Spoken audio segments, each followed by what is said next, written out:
on va pouvoir passer à l'aménagement intérieur.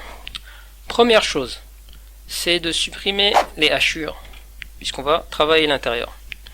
Et on va inverser, on va hachurer légèrement les extérieurs. Pourquoi? Parce qu'on a changé d'échelle. Tout à l'heure, on était au 500e. On va commencer l'aménagement, donc on va juste définir des zones crédibles, des zones qui, on sait que ça peut être des pièces puisqu'elles ont un bon accès à l'aération et l'éclairage. Ce qu'on avait dit concernant l'entrée, c'est qu'elle doit être centrée.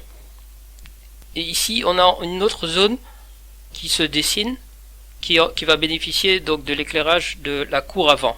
Et ici, d'office, comme cette zone elle est confinée, elle est à l'écart, on sait que ça va être une zone privée, donc une chambre. Donc on lui a tout de suite prévu un espace dressing, salle de bain. On continue.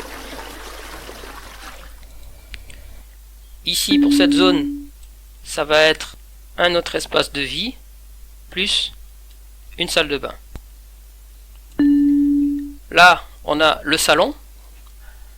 Ça, on l'avait défini dès le début. Ça aussi, c'était défini dès le début, hein, la chambre. Ici, ça ferait une belle cuisine, puisqu'on a l'entrée, la cuisine tout de suite à droite, le salon tout de suite à gauche, et la cuisine a une bonne aération. Parce que regardez, la zone bleue maintenant,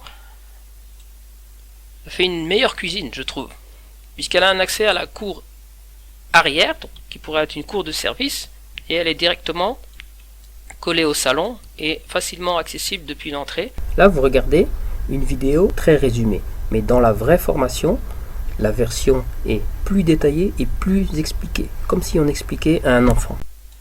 On va analyser un peu. Si vous êtes l'architecte par exemple, ou que vous dirigez un bureau de dessin, votre travail est fini.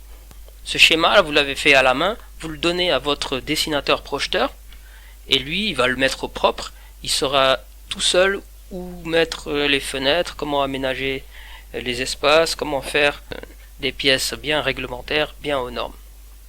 Mais nous, on va aller jusqu'au bout. Alors quand j'analyse ce schéma, je me dis que ça fonctionne globalement, mais il y a encore des choses qui me dérangent. Premier problème, je ne vois pas de zone où on pourrait mettre un escalier. C'est pas obligatoire, mais il pourrait y avoir une toiture terrasse par exemple, une toiture accessible. La deuxième chose, c'est ça, regardez, ça c'est une leçon importante en architecture. J'ai l'entrée, j'arrive, ici j'ai un couloir. Donc là j'aurai une porte pour cette chambre. Ici j'aurai une porte, ici j'aurai une porte. Donc 3 portes qui sont confrontées et qui n'ont pour desserte que ce minuscule couloir. Qu'est-ce qu'il faut faire? On l'a déjà ce qu'il faut faire. Regardez l'entrée, une porte ici, une porte pour le salon et une porte pour la cuisine. 3 portes doivent être dans un dégagement.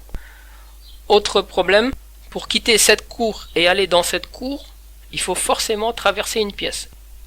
C'est pas intéressant.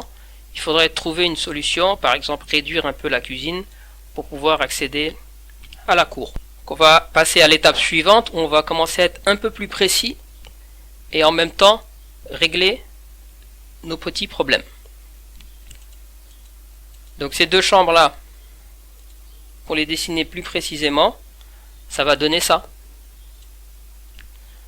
Chambre, petit dressing, salle de bain qui a accès à l'éclairage. Ici on a pu créer un dégagement comme on avait dit. Et en plus, surprise, on pourra insérer un escalier. On va continuer avec cette chambre, plus la salle de bain bien sûr. On va continuer avec le salon.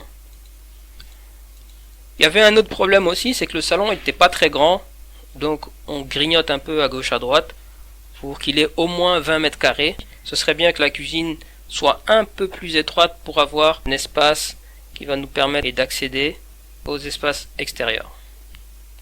Voilà, maintenant quand je pars de l'entrée comme ça, j'arrive dans ce dégagement et je peux aller dans la cour arrière sans déranger personne. Je vous rappelle que tout ce qu'on a fait jusqu'à présent se fait à la main, ça se fait pas à l'ordinateur. L'ordinateur c'était juste pour le cours.